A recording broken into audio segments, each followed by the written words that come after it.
On Monday, 2nd July 2018, Makerere University's Guild Special Committee, under the leadership of Papawere Salim, the then Guild president, presented a special report proposing a 15% tuition increment for new students across all programs effective academic year 2018-2019. The contested policy was later approved with a thorough report by the Special Committee of the Guild representatives appointed by the Guild leadership, whose work started on 4th June.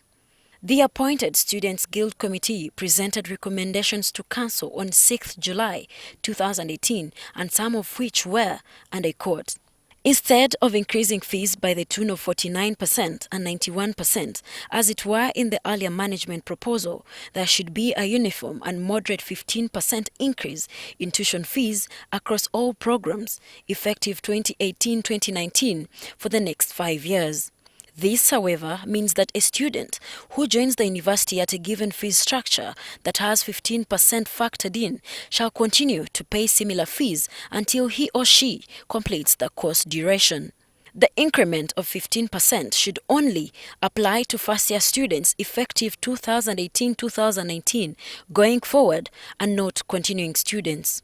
Upon receipt of the recommendations from the students, the university management discussed and agreed that the 15% fees increment would be successively continued for each cohort on the fees for the previous academic year over a 5-year period.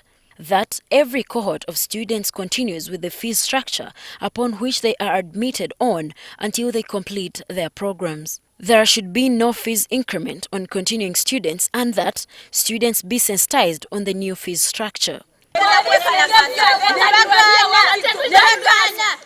Now, just over a year after the tuition policy was implemented, a group of female students at Makerere University came out to protest the increment, which they allege is cumulative and unaffordable. According to the policy, tuition is supposed to be increased by 15% for 5 consecutive years. So after the 5 years, it will actually be a 75% tuition increment.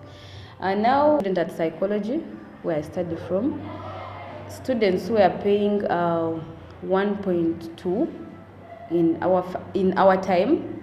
Right now, a student right now is paying 1.8, and it has just been increased by 30%. So 1.8 now times the 3 times that are remaining. I don't know what that can compute to, but you can see the money is going to be quite a lot. The university management has clarified that the tuition increment is nothing like the protesting students are describing it. It's not a cumulative style of, it's not in a cumulative style.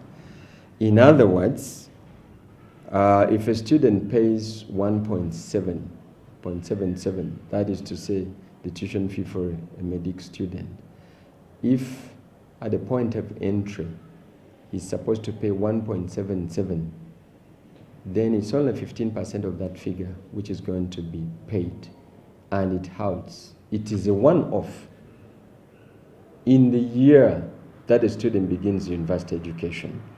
When a student moves to second year, the reflection of the 15% is halted. It doesn't come at all. The moment you enter the university, you have got to encounter the 15%. So even that one that you are saying that has not been affected, every student that joins the university, at the point of entry in the first year, 15% is paid, as we agreed in council, of the money, of the tuition fee that they are supposed to pay on each course. However, though the protests started out as tuition protests, they have since broadened to include other issues. Olivia Komugisha, NTV, Weekend Edition.